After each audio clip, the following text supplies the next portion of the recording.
All right, everybody. Thank you so much for joining in. We have a special guest today, Lord Fusitu'a, which we've had in the past as well. We've had an amazing episode with Lord, and I'm really excited to have him today for another session, probably going to be around 1 hour. So thank you so much, Lord, for joining in. How are you, man? Good, man. Thank you, first of all, for the invitation. It's always a privilege to be on your show and to have a chat with you. It's been a minute.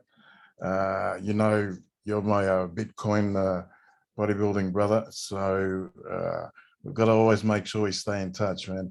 I've been good. I'm still in hospital, as you know.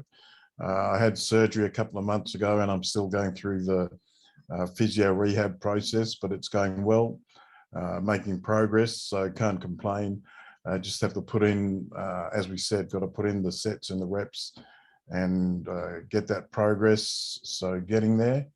The work on getting Tonga Bitcoinized and hopefully the Pacific is going well.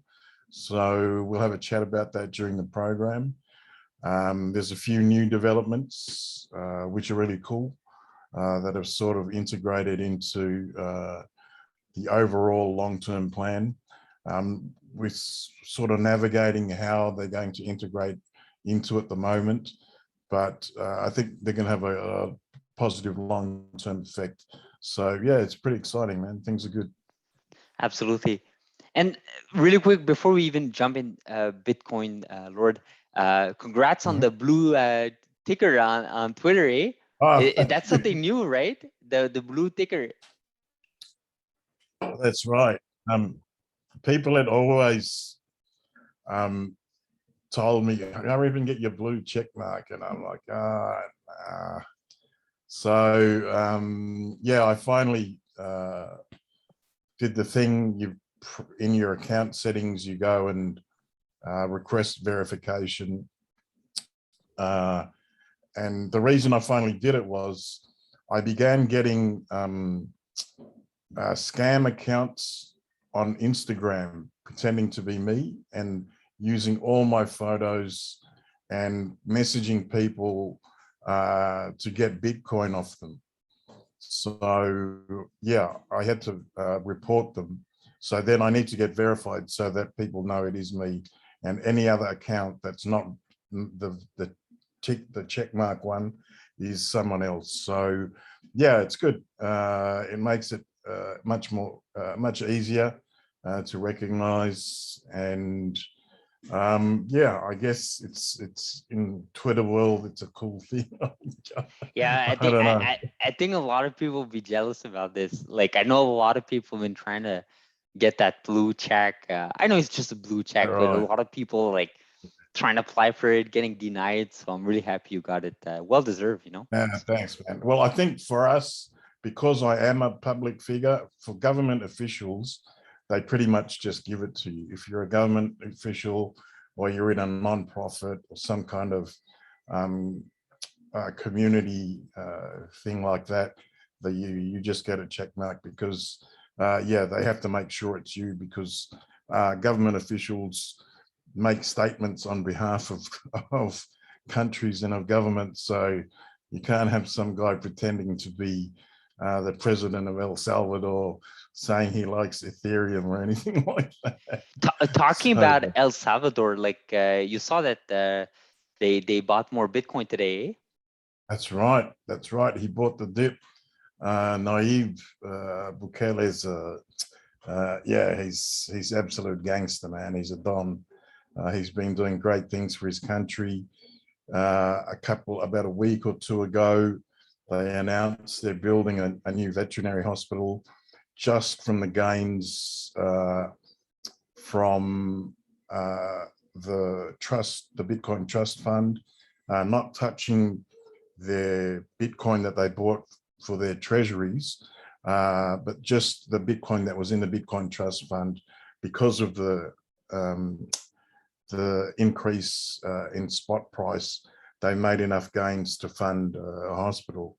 And then, of course, the volcano mining, he was very cool about it. He teased it a little bit, and then showed one photo, and then eventually there was an official press release. So their volcano mining's going well. And yeah, like you said, buying the dip. It's the smartest thing to do if you're running a nation state's treasuries. You can invest in what usually most governments do, hold their foreign reserves, is in USD, bonds and gold. So you've got USD melting at 5% per annum. You've got government bonds, international government debt is 25% negative yielding, and government bonds have been negative yielding since about 2010. And gold, you're looking at between the 2 and 6% depreciation per annum, or 230+% on average for the past decade in Bitcoin. So yeah, he's doing the right thing, putting the national treasuries in Bitcoin, because it holds the value, it holds it and stores it much better. And obviously it increases in value in the long term. So yeah, great move. And I think last time we spoke, this was, like I said, like we said, like maybe 3 months, 4 months ago, but this was before, like, I think last month it sort of rolled out in the country of El Salvador. And I remember we spoke about it. This was after, obviously, when they passed the bill to make it legal tender, and we made quite a few comments on it. And would you say, like today, where we are, would you say there are things you've learned from it? Would you say the world has learned from it, or you specifically, or even Tonga? Like what is to learn from all of this experience? And I know we're still in it, so it's way too early for us to, call it there's so many other chapters here. But what would you say? Like, what were the biggest things we learned? What are the biggest things we're learning? Where we go from there? Like, from your opinion on it. Yeah, there's a lot of things to learn. There are things to learn geopolitically. There are things to learn about a media narrative. There are things to learn about the actual process of the rollout. There are things to learn about navigating navigating adoption of Bitcoin on a number of fronts all at the same time, which has been great. So obviously, as soon as the announcement came out a few months ago, Reuters did articles like running President Bukele down. They did hit pieces on him. They did a list of the people, the heads of state in South America that the United States doesn't like. And his name wasn't even on the list, but they put his photo in the article. And yeah, so there was legacy media hasn't been friendly. So that's something that we've learned. If you're going to become one of the countries that's courageous enough to navigate Bitcoin adoption, legacy media that has a lot of funding from legacy finance is not going to be happy, and they're going to give you bad coverage. So you learn that the narrative is something that you've got to take by the horns and control your own narrative, which I think Nayib Bukele did well when they did allegations about corruption. All he tweeted was United Fruit Company, and which is an infamous company in South America, which is it's a multinational, large American interests, and they basically funded dictators throughout South America and had no concern about people's freedoms. They didn't really care whether the government was communist or fascist, right wing. They installed both kinds with their money behind them to make sure that they kept South America as a plantation to supply, like it's basically bananas. That's where the word banana republic comes from. The term is from the United Fruit Company's escapades in South America. I didn't even know So that, to be honest. I didn't even know that. that's why they get it. It's because it's a banana company. It's the biggest banana company in the world.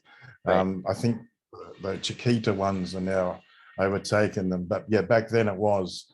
And banana republics were republics that were funded by that company. That's where they got the term. And Nayib Bukele was very masterful at pointing that out. As soon as Reuters tried to do a hit piece on him, he said, well, look at the United Fruit Company. You guys have been installing dictators in South America for many, many years. Yeah, it's a bit rich calling him corrupt and a dictator. So we learned a lot about narrative maintenance from that. So we also learned a lot about geopolitics because America sent I think the deputy or under secretary of state to South America shortly after the announcement of the bill on a anti-corruption mission and to South America. So South America's got a lot of countries and they are concerned about anti-corruption in El Salvador, Panama, and it's either Venezuela or Brazil. I think Venezuela or Brazil. And the only things that those three countries have in common is that they've either already adopted or are about to adopt Bitcoin as legal tender. So that was very much a geopolitical gesture, a bit of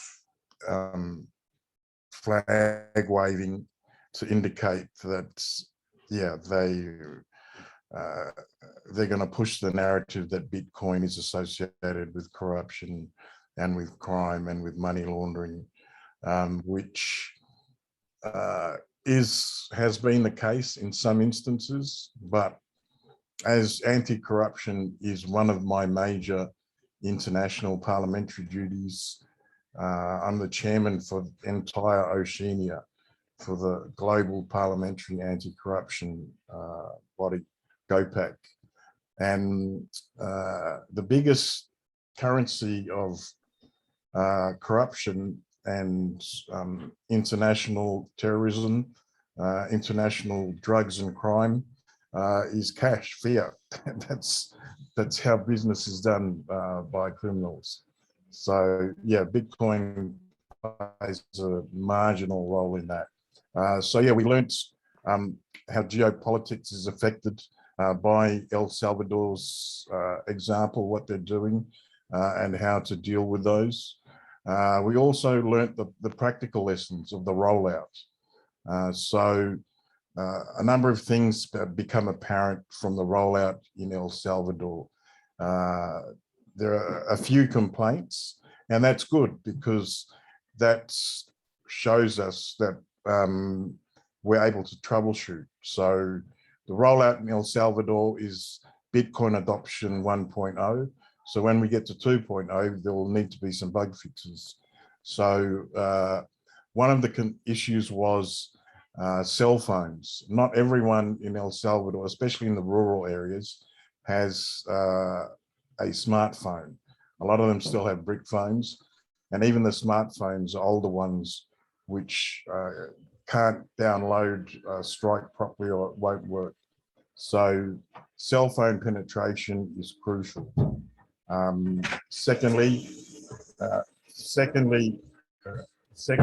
is the cell phone service. So not just cell phone service, but internet cell phone service into the rural areas is intermittent. So there's complaints that some people don't get consistent internet service and therefore can't access their wallets. Thirdly, education. There are some complaints that people in the rural areas hadn't been educated well enough in the Bitcoin education program, how to use the wallets, how to use Bitcoin as an asset or as a currency, how to receive it, how to custody it, how to store it, how to send it, how to transact in it. So some improvements are needed there. Fourthly, and finally, we found that there was trouble with misinformation also. So the people who own Western Union and Legacy Finance are obviously going to lose a lot of money. So the people who own Western Union and Legacy Finance in El Salvador are behind a lot of misinformation about the president, about his administration, about the Bitcoin rollouts, and are behind staging a lot of those so-called protests, which, yeah, there's less than 100 people at them. So, yeah, it's nothing concrete. So, yeah, so we learned that. And to your question, what use is that to Tonga? The use is that we can therefore plan and make sure that we meet those challenges. So for number one, fortunately, we have nearly 100% cell phone penetration, smartphone penetration in Tonga, because there's a large telecoms network that operates a digital fiat remittance service, and they get those remittances to people through the cell phones. So they nearly give them away for free because they want everyone using it. Also, we've got nearly 95 to 98% internet penetration, even in the remote islands. And that's not just internet penetration, that's cell phone internet as well. So there's islands that have no running water and no electricity, but they have 4G internet. So yeah. That's really They've got, impressive. you That's know, really no impressive. electricity to charge your phone, but there's 4G internet. So if you've got a generator, yeah, you can have 4G internet. Yeah. So the cell phone and internet penetration we've got covered. The educational program, we're working hard at covering. So we've already rolled out our financial literacy program. We've found that teaching the basics around money, the principles and fundamentals of money. If you understand what money is and how it works, you will understand why Bitcoin is so valuable, and you will understand how it works, because Bitcoin is the soundest money that has ever been invented by man. So you need to know how money works. So that financial literacy has gone out, and it's gone really well.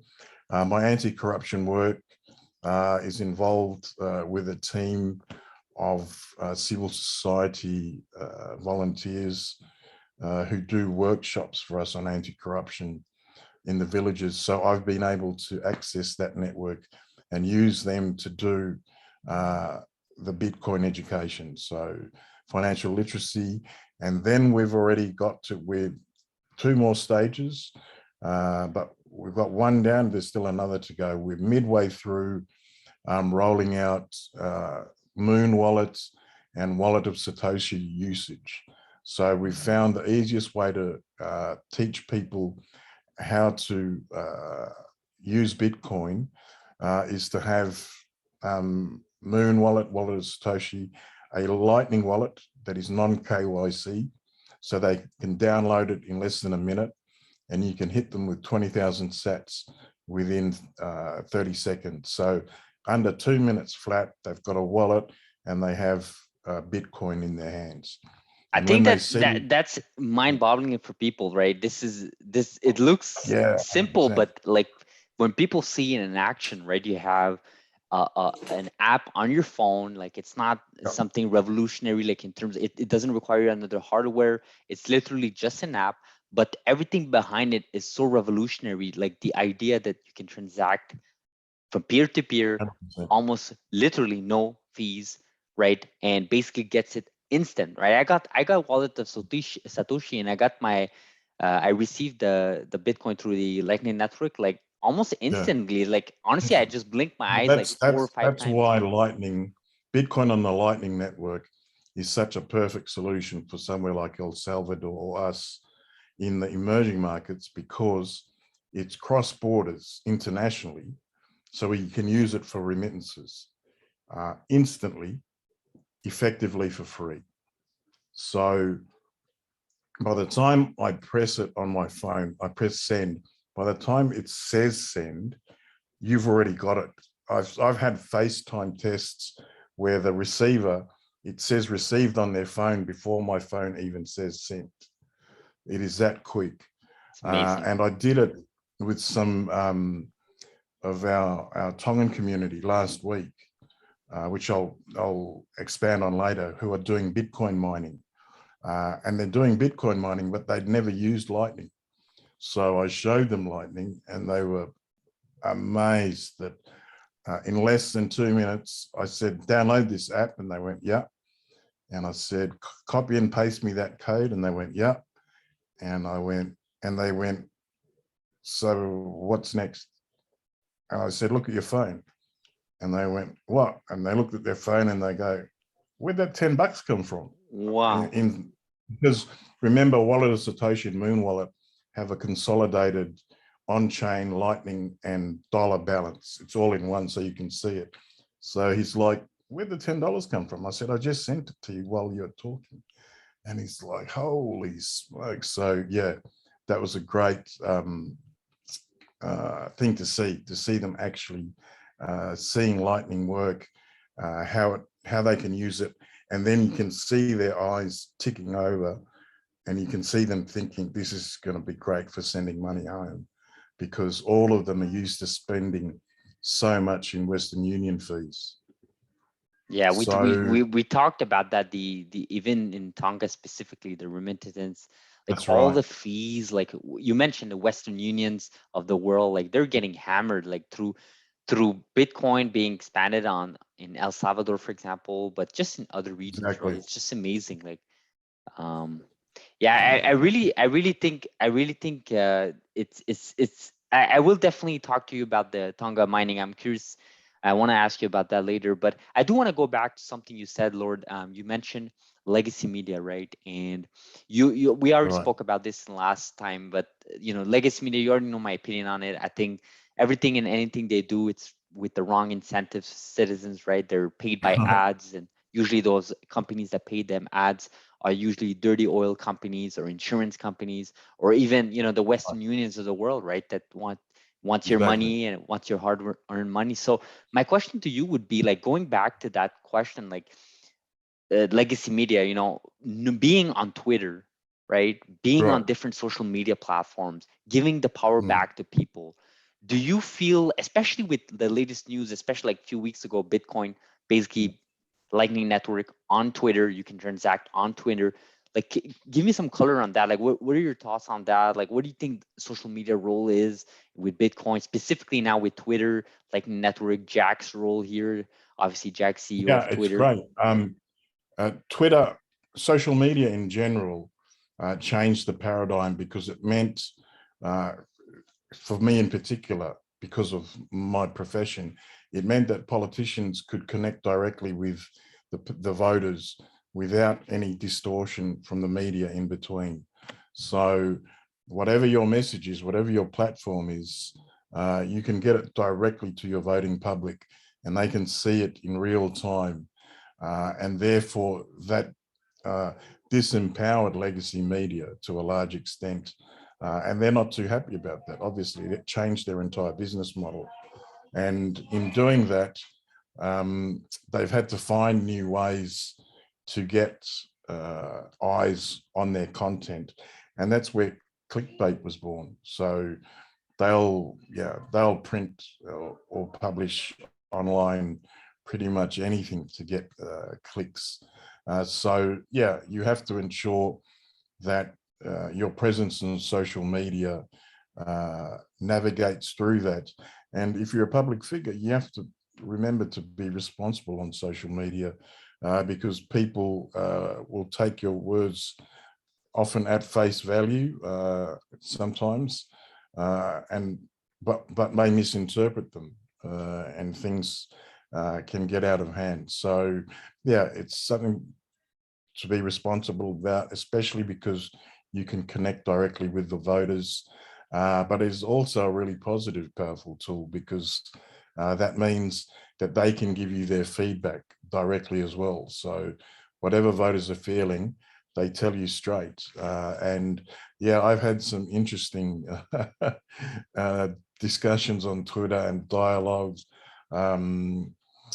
Narratives can get a life of their own and go off on a tangent, but that's the nature of social media. So yeah, you just have to be sensible about it and learn how to navigate it responsibly, and use the extremely powerful tool that it is to get out your message as positively as possible.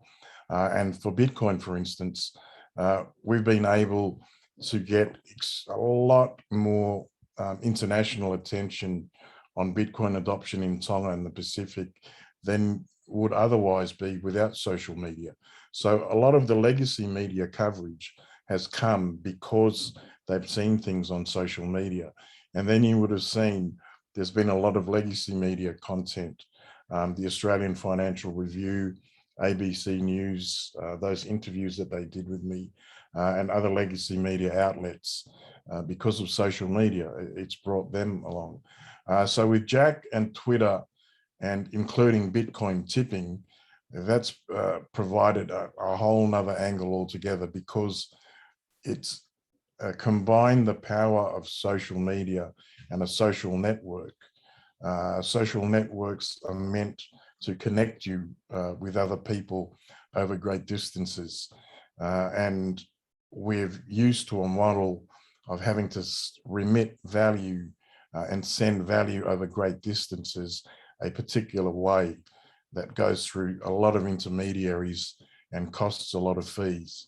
And integrating Lightning on Bitcoin into Twitter means not only can you now connect instantly with people socially, but you can connect with them financially and monetarily peer-to-peer without all those intermediaries anymore. So just as the legacy media is not there to distort your political message to your voters, legacy finance is not there to scrape value off you between you and the receiver of your remittance. So the remittances that Tongans do, as we discussed before, Tonga is the highest GDP remittance dependent nation on the planet. Nearly 40% of our GDP is remittances. And 30% of that 40% is lost in fees. So in 2020, our GDP was USD 500 million, 510. Out of that, 200 million was remittances, just money sent home from abroad. So nearly half wasn't a domestic economic activity, it was money sent home from abroad, 200 million. And of that, 60 million went in fees. So not producing any new goods or services, any value to anyone or the economy, just moving numbers around on a ledger. Western Union took 60 million out of some pretty poor people's pockets. So on Twitter now, you can go on Twitter and escape and avoid that whole debacle. You go on Twitter and boom, you can send a tip, which is effectively a remittance, to your relative on the other side of the world. So my color on Twitter as a social network is, yeah, very powerful to be used responsibly, especially in my line of work as a politician, and incorporating Bitcoin and Lightning into it was a masterstroke, because now if you can do cross borders instantly for free, what you used to have to spend 5 hours to do, go and wait at an office, send money and get 30% of it ripped off. Yeah, you can all do that. You can do that while you're reading your news or your entertainment or talking to your friends on Twitter. So it's the new paradigm. Yeah. Yeah, definitely. I think you put it really well, Lord. Like new paradigm. I think it's like we're shifting. It's like Bitcoin went through obviously like this. Like Bitcoin, it is what it is, right? But the way we perceive Right. Bitcoin, I feel like it's sort of shifted over the years, right? I remember in 2017, I had a certain view of Bitcoin, and I think I could speak for Right. many people, maybe not for everybody, but I know on Reddit there was a whole Bitcoin versus basically Bitcoin Cash and whatnot because the block Right. size war that went on. What size was? Yeah, those were interesting. Exactly. Yeah, but today it feels like we're in this new era with Bitcoin where it's no longer just like people in on Reddit and on forums talking about Bitcoin, but it's like these types of mediums where we're talking about it openly. You have politicians, you have government officials, you have investors, you have spaces, Bitcoin spaces. It's just mind-boggling, and now you could literally tip artists, creators, engineers, researchers directly on social media, obviously on Twitter. I just think that's mind-boggling. Yeah, it's gone. It's becoming almost ubiquitous. It's gone from, like you said, being on Reddit and 4chan and being a really sort of fringe alternative thing to the most conservative institution on Wall Street, Goldman Sachs, now has a separate asset class just for Bitcoin. Matthew McDermott, the head of global digital assets at Goldman Sachs, his quote was, "It's a privilege to be present for the emergence of an entirely new asset class."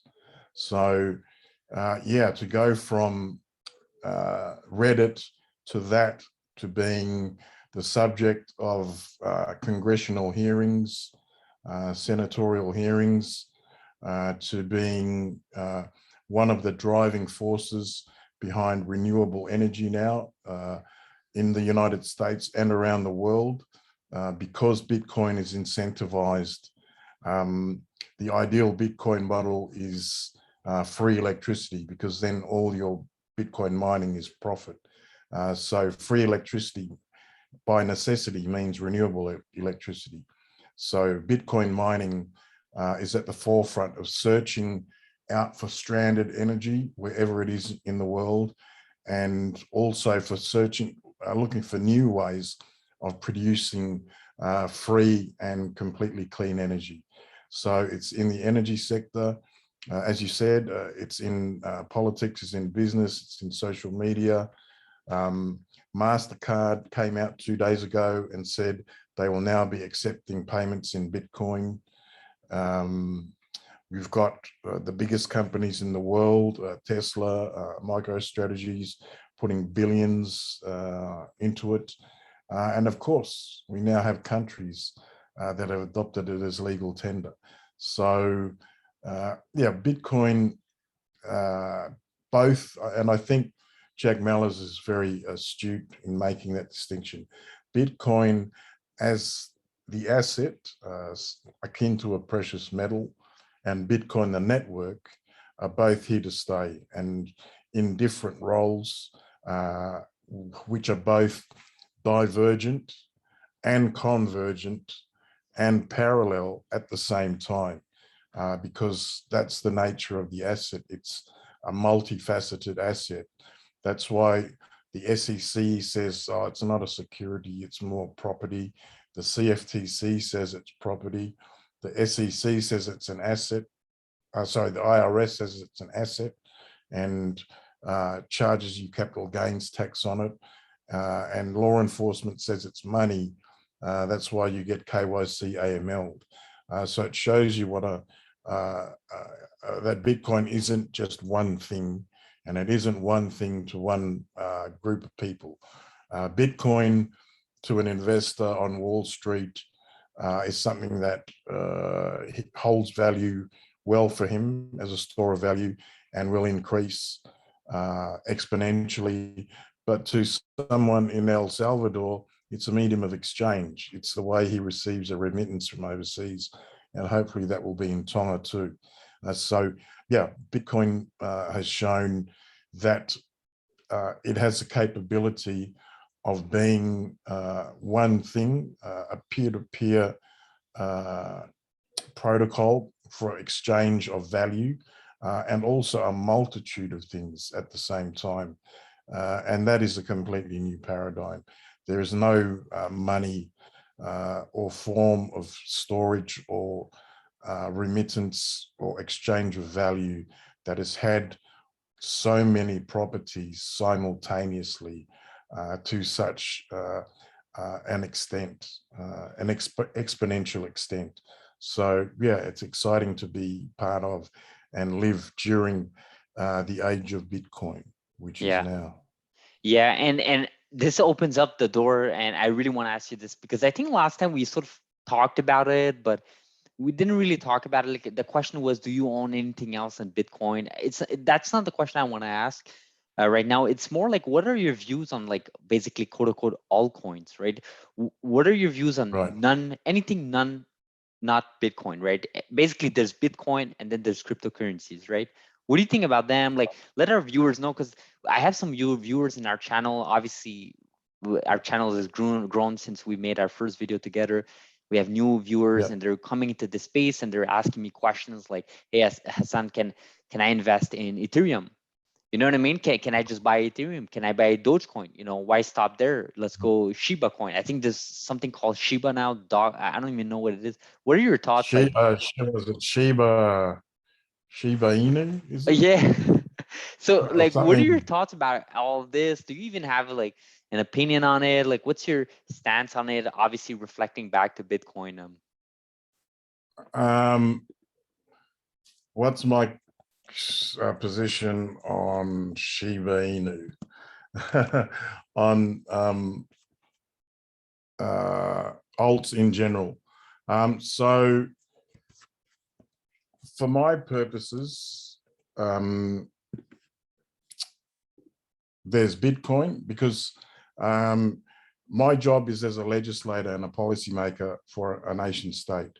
So that being the case, the only cryptocurrency that is of any use to me is one that is a monetary system that can be used to hold the value of an entire country. And only Bitcoin does that. So to that end, for my purposes as a legislator and policymaker, looking for a vessel to hold value because we're remittance dependent, to remit value and to be able to transact value, there is only Bitcoin, because Bitcoin is the only one that does that more efficiently than fiat as a medium of exchange, and more efficiently than gold and any other precious metals as a store of value, or bonds, or whatever stores of value you may have. So for me, also, I'm an attorney by trade. So the legal definition will play a part in it. And I agree with Gary Gensler, the head of the SEC, not on everything, obviously, but with his particular characterization that Bitcoin is a store of value and everything else is something else. That doesn't mean that they're bad things, but it does mean that there's something else. So they are not stores of value. He considers, if I remember correctly, he may have not have said it explicitly, but the gist I was getting was that Bitcoin is a store of value and alts are non-compliant securities. So they're securities that haven't been registered. They meet the Howey test, but they haven't complied with the legislation. So yeah, I guess alts, I guess that is their purpose. They are meant to be, as far as the ones I have experience with, utilities, to perform particular utilities. So the the analogy I'm often given is if Bitcoin were the internet, then alts would be apps that you have to use the internet. So without the internet, you can't have these apps, but you can still have the internet without the apps. So their survival is dependent on Bitcoin to a large extent, but Bitcoin's survival has no connection to their existence or non-existence otherwise. They are a concern for me as a Pacific legislator and policymaker, because, and I was asked this in the interview with ABC, because unfortunately there is a disproportionate amount of alts that have turned out to be scams. Regions like the Pacific are vulnerable. Emerging markets are vulnerable to scams, and there have been, and there currently are, a number of what I would call scam coins or scam coin projects that are afoot in the Pacific, which, I'm not, I don't agree with at all, because they're scraping value from communities that can't afford it. If you're in the United States in a first world economy and someone wants to blow a couple of thousand on an investment here or there, the same way that they would spend it at a casino, that's one thing. But if you're scraping the last few dollars out of poor fishermen and farmers in small island nations and calling it a token and saying it's going to help remit value for them or hold value more efficiently, then that's to me, that's unconscionable. So that's one of my concerns about alts, is because of that. Because the large number of them are very centralized. There's either a company or a concentrated group of individuals who control them and therefore control the supply. There's often a pre-mine, and there's only one person in control of the whole thing. And I guess the most famous alt is under the control of one person, realistically speaking. He invented it, so, or supposedly. There are lots of theories about how that came around. But the lack of decentralization, which is to a new coiner or a no coiner, is neither here nor there. But to someone who's concerned with monetary policy, the reason blockchains are useful. Blockchains are not an optimal way of storing data for most things. One of the few things they are optimal for is money. A blockchain and a decentralized distributed ledger is a very efficient way to police a monetary system without having any police. So there's rules but no rulers. And that's the ideal way for a monetary system to work. So all those advantages of being decentralized, being trustless, permissionless, censorship resistant, anti-fragile, the alts don't have those things. As much as they might swear till they're blue in the face, they don't have that. And so the old adage is, but this does what Bitcoin can't do. You can't do apps on Bitcoin. You can't do this. You can't do smart contracts. Well, you actually can do smart contracts. Bitcoin is the original smart contract protocol. And Taproot coming up in 3 days' time, if my calculations are correct, for November. And Lightning already on level 2 shows that it is scalable. Ethereum's experience shows what happens when you try and do everything on the base layer.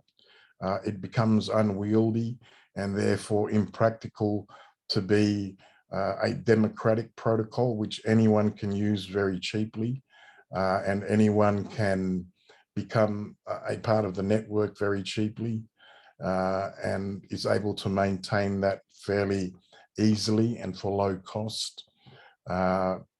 So yeah, all those issues. I guess the bottom line is, yeah, for me, obviously, Bitcoin is the only one that serves all the purposes that I seek out of a cryptocurrency, a currency of any sort, Right.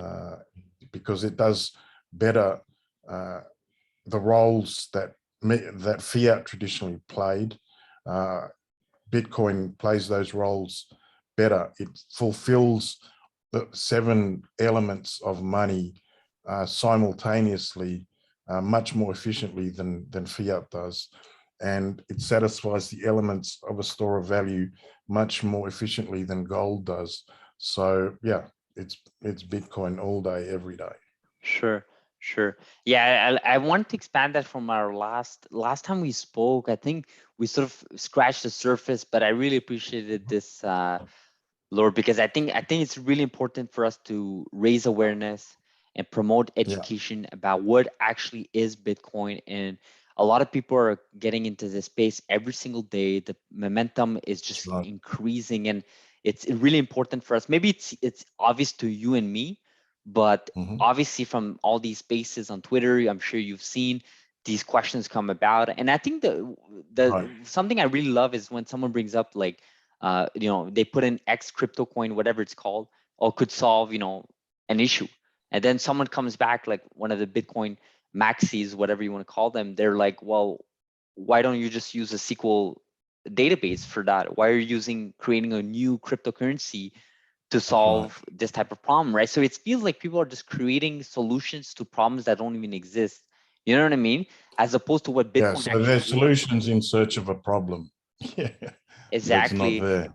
Exactly. So So effectively, they have become the lazy person's way to raise VC capital. So instead of making your project so good that VC capital will invest, you make it, you turn it into an ICO and you sell it to retail and let retail fund it for you. And you pre-mine it so that you have half the tokens yourself. So retail pouring their money into it shoots the price up. Then you dump the pre-mine that you gave yourself and you make a killing. So that serves no one. So yeah, that's a large issue I have with alts. 100%. And I want to respect your time, Lord, because I know we agreed to like 60 minutes or something along those lines. Yep, But I do that's want all to, good. yeah, I do want to ask you. So I want to go back to what you said about Pacific Yep. Bitcoin. What is going on there? I know you've been tweeting about it. I know there's some stuff you want to say. And I am curious to see, I've been trying to follow Yep. what's going on in the space in Tonga, obviously, but with everything with APAC, Pacific, I want to know what's going on with Bitcoin mining and so on. Just give me Yeah, some, so it's great. yeah. Um, as you know, we have our 4-part plan rollout. Bitcoin on the Lightning Network first, which is a commercial solution, which is Strike or Moon Wallet or Wallet of Satoshi, so that people, our 95% of people who have cell phones, and our 99% of people have cell phones, and our 95% of people who have cell phone internet connectivity, can receive remittances instantly from overseas, effectively for free. So we only need an app on the phone and an app at the point of sale. And for the vendors to participate, that's a commercial solution.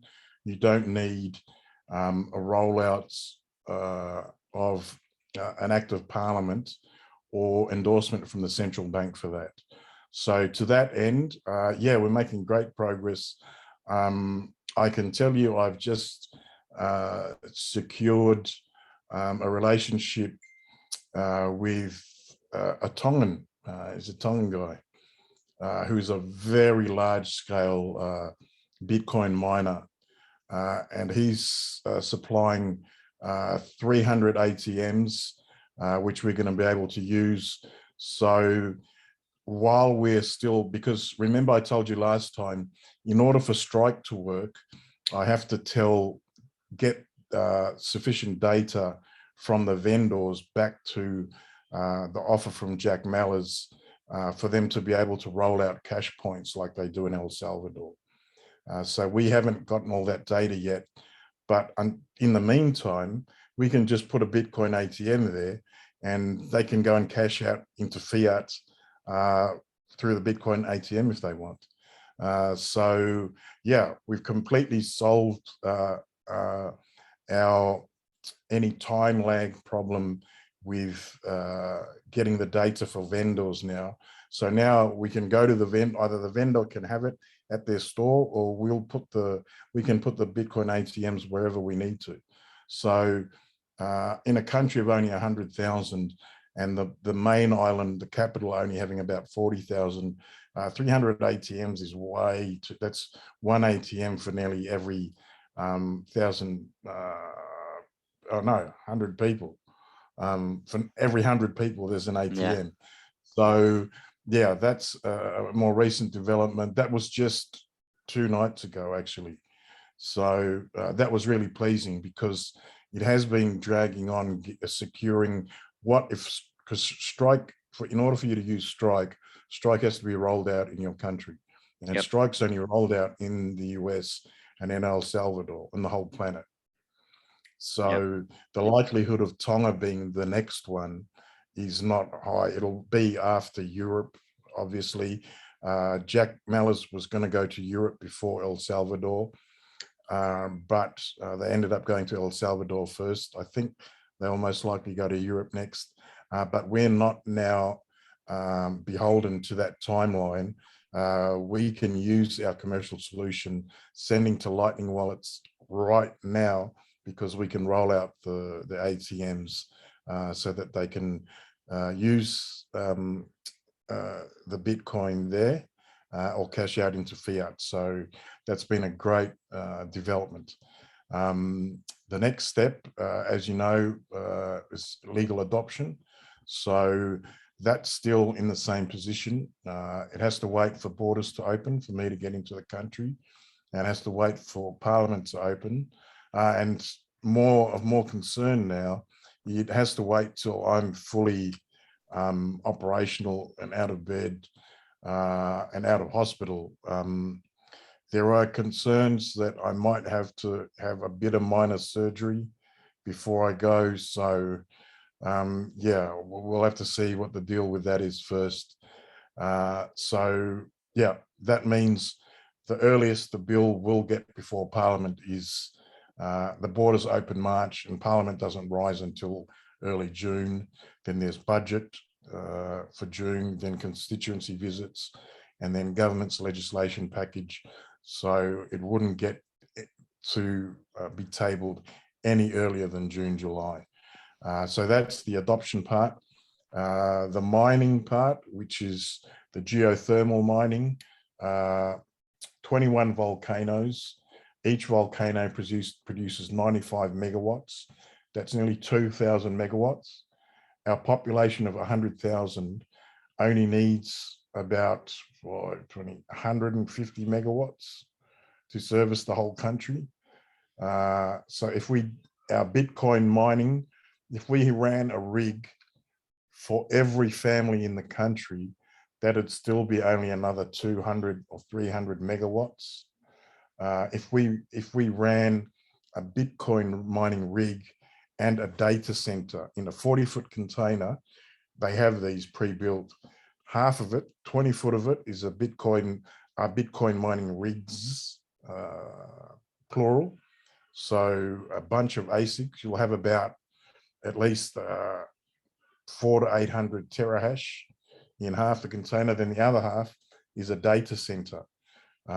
So you can get business off AWS, off Microsoft in the Southern Hemisphere, because we've got hundreds and hundreds of gigabit up and down fiber to the door, excess bandwidth in Tonga that we aren't using. So if we ran a dual mining rig data center for every family in the country, that it still only use about 200 or 300 megawatts. So 200 or 300, that's 450. Let's say 500 just to be conservative. That still leaves 1,500 megawatts with nothing to do. And electricity doesn't travel further than 500 kilometers at a time. But fortunately, we've got 4 other countries inside a 500-kilometer radius: Fiji, Samoa. We can export all that excess electricity to them the way Canada exports it to New York and New Jersey. Yeah. Yeah, that'll be and all that from Bitcoin mining alone. So that's still on the cards. But on the mining front, a large group of the Tongan community has gone into business with hosted mining. So we have the large scale miner who's helping with the ATMs. He houses his own server farm. So he's got rigs and rigs and rigs of Bitcoin miners. And now a large part of our Tongan community are doing hosted mining. So there's already a Bitcoin mining solution. Even before we begin geothermal Bitcoin mining nationally, there's a large part of our diaspora getting into hosted Bitcoin mining. So it's becoming a great source of income for our diaspora, the people who send the remittances home. It's getting them acquainted with Bitcoin and how it can solve the remittance problem and how it can become a store of value. And yeah, so that's a great progress and a great development that I'm really pleased about because that will integrate into our eventual national mining. We can begin doing hosted mining from Tonga. So Tongans from Tonga now can buy a mining rig in Colorado or Montana or Alberta and have it paying them sats every hour of every day. And then finally, of course, we have what Nayib Bukele was tweeting about today, the Bitcoin on the treasuries, actually buying Bitcoin on the national treasuries. So he bought the dip today, and we're looking forward to buying the dip when we're able to put Bitcoin on our national treasuries. So as I said, we have 700 million USD in our foreign reserve. They're divided between being held in USD because it's the world reserve currency, in government or private bonds, and in gold and some stocks. So with USD melting at 5% per annum, this is Michael Saylor's very astute, I won't call it a spiel, observation. USD melting at 5%, bonds negative yielding, gold depreciating at 2 to 4%. Would you hold your national treasuries in that or in an asset that holds its value and appreciates on average a CAGR of 200+% year on year since its inception? It's a no-brainer. So that final step, if I have to kidnap the governor of the Reserve Bank and put him in the back of my car to get him to put Bitcoin on the national treasuries, then that's what we'll have to do, because it is too good an opportunity for the country to pass up.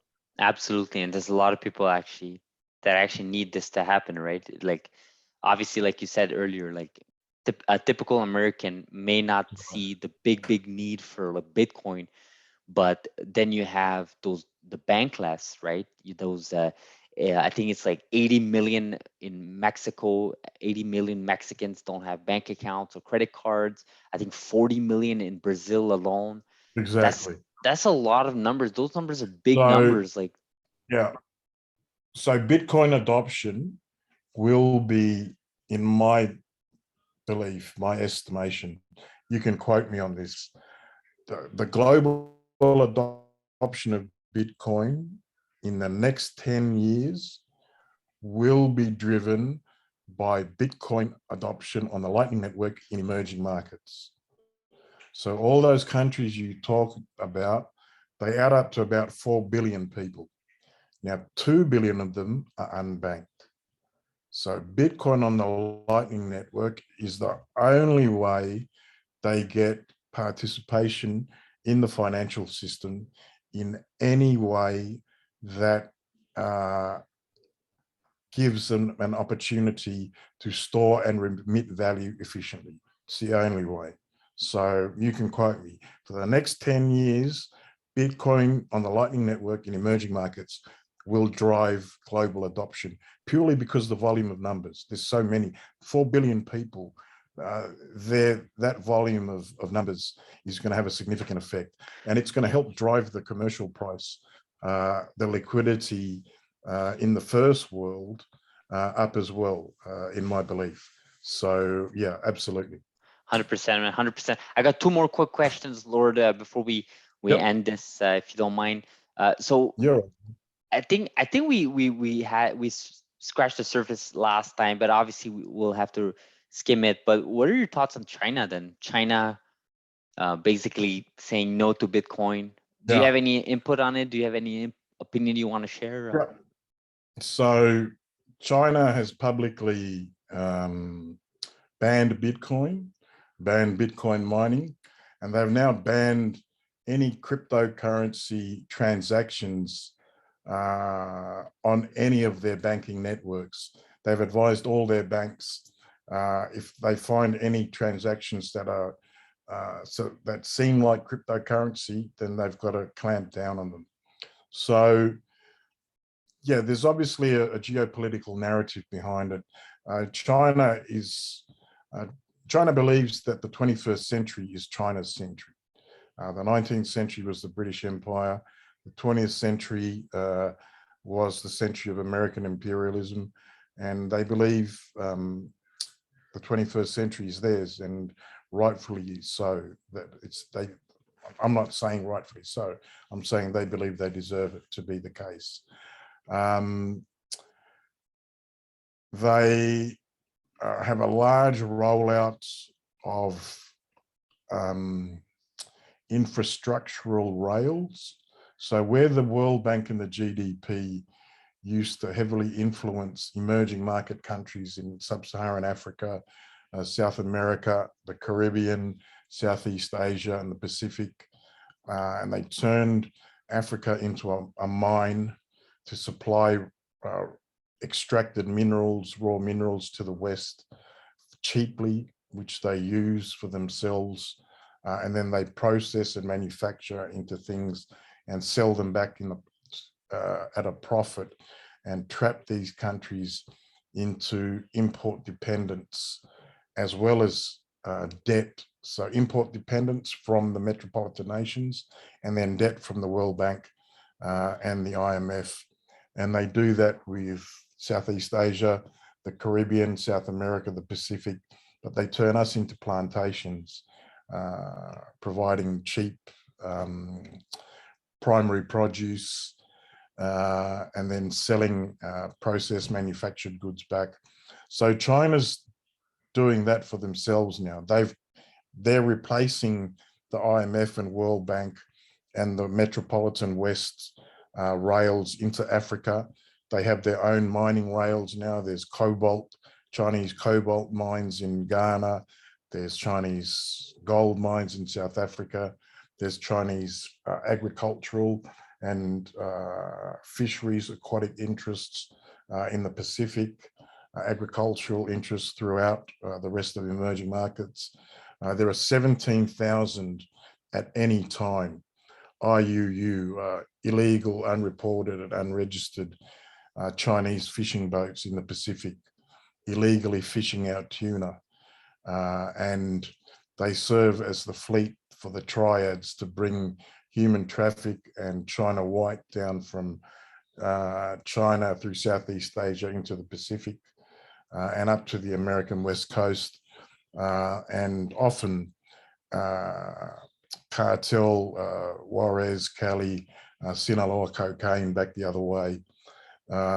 And so China's influence is both geopolitical in that it's overtly political and diplomatic in nations, as well as through their business interests or ownership, state ownership of business interests in various other countries. You can see the spread of Huawei. So underlying that, I think there is a genuine push. Eventually, they may not say it, is the push for the digital yuan as world reserve currency status to replace the US dollar.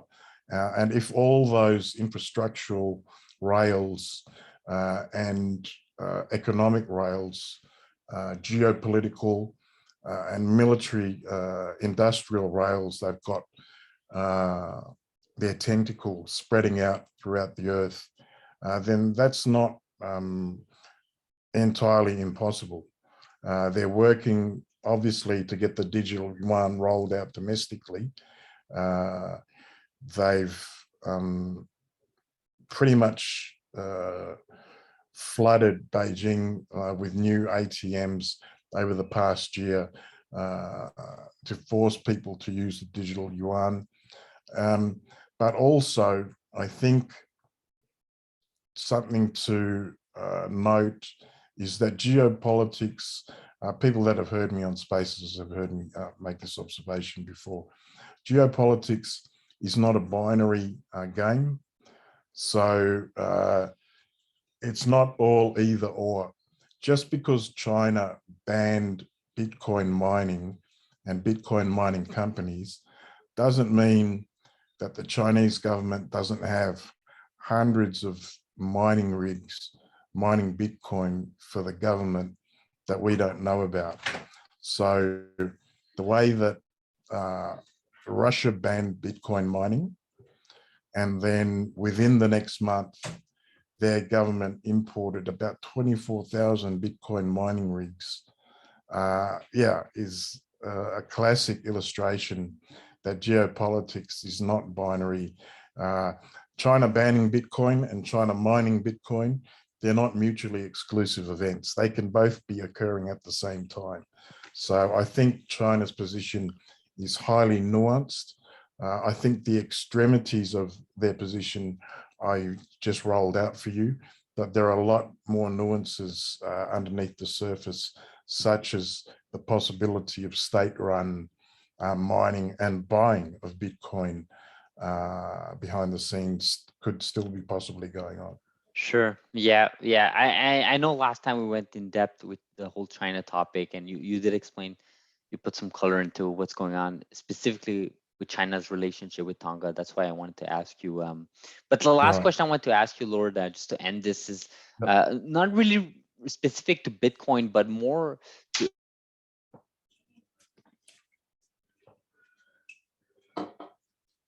Sorry, the audio's gone. You're on mute. Oh, sorry about that, Lord. Sorry. I wanted to ask you, like, do you have any any thoughts about real estate versus Bitcoin? Because I know this is a big topic for a lot of people, and a lot of my viewers obviously are into real estate as well. Yeah. I wanted to ask you, like, have you ever thought about this? Like, is this even a question? I know you said that in Tonga, you do have real estate, obviously, by being a lord. I know that, but I mean, just in general, like, do you have any thoughts of like real estate with Bitcoin versus Bitcoin? Like, yeah. Yeah. So real estate versus Bitcoin, for me personally, is a metropolitan country question. It's illegal. It's illegal to sell land in Tonga. So there is no freehold real estate. So there is no freehold real estate market. But overseas, so we'll talk about the US then. Real estate as opposed to Bitcoin. The price of real estate relative to the price of Bitcoin is down and to the right. So the value of real estate when priced in Bitcoin has been going downward for the past decade. because the value of Bitcoin has obviously been going up much more than the value of real estate.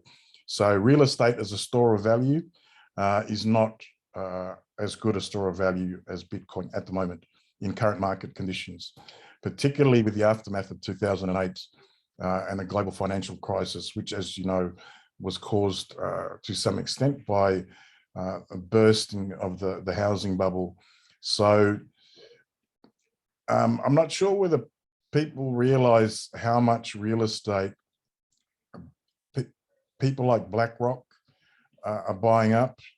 The Fed is involved in that process. So there's a lot of cheap real estate that's being eaten up behind the scenes by these parties, which I'm not sure at this stage whether that will drive up the value of real estate as yet, particularly for retail. But the question of real estate as a store of value, and whether the value in real estate will be eaten up by Bitcoin, because that's essentially the question that Bitcoiners are discussing. Will the value that is in Bitcoin, that is in real estate, will that liquidity, just as the bond market is having discussions about it? The bond market is gargantuan compared to real estate and Bitcoin, and they also are still considering what if certain percentages of that poured into Bitcoin. So with respect to the real estate in the US in particular, I think if you're an investor at the moment, I would prefer Bitcoin over real estate under current market conditions, most definitely.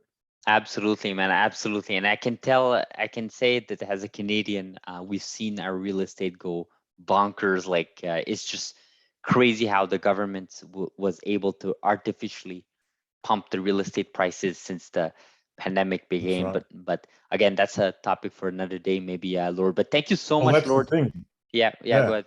I mean, just before we go quickly, the real estate prices have pumped in fiat.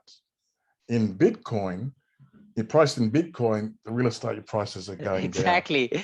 Exactly. Yeah. That's what I think a lot of people can't grasp their mind around, right? It's like, I don't think people truly understand what is going on, and the fact that, we're moving to a potential Bitcoin standard world where your real estate won't be sort of, priced in the same way it used to be priced in basically Canadian dollars, for example, right? So I love that perspective. But I think this is it, Lord. I really want to thank you. I really want to thank you. I know you came last time. I always appreciate the getting to have a chat with you, brother. And 100%. Yeah, a privilege as always. I do want to ask you if any of my followers, so obviously our community has grown, Lord, like we got so many new subscribers. I want to ask you, like, how would you tell them to follow you? Where do you want them to follow you? Yeah, it's just Lord Fusitu'a, my name, LORD FUSITUA, one word, on everything. Absolutely. So again, thank you so much. Facebook, Snapchat, Spotify, everything. Yeah, I'll share the links like I usually do in the description below, and I highly recommend all of my viewers, regardless whether you're into Bitcoin or not, or you're learning wherever you are, to follow Lord, and not just Bitcoin, just in general, Lord. Like you're a pretty cool guy. You are a bodybuilder, so I'm sure you're gonna get a few bodybuilders followers. Yeah, I have a few varied interests, just like you. So yeah, that'll be cool. 100%, man. Well, for sure, I'm looking forward for part 3, Lord. So thank you so much, Lord, and we'll see each other. My pleasure. Yes, sir. Thank you so much, Lord. Thank you. Have a good day, man. Take it easy. Yes, see you too, and take care.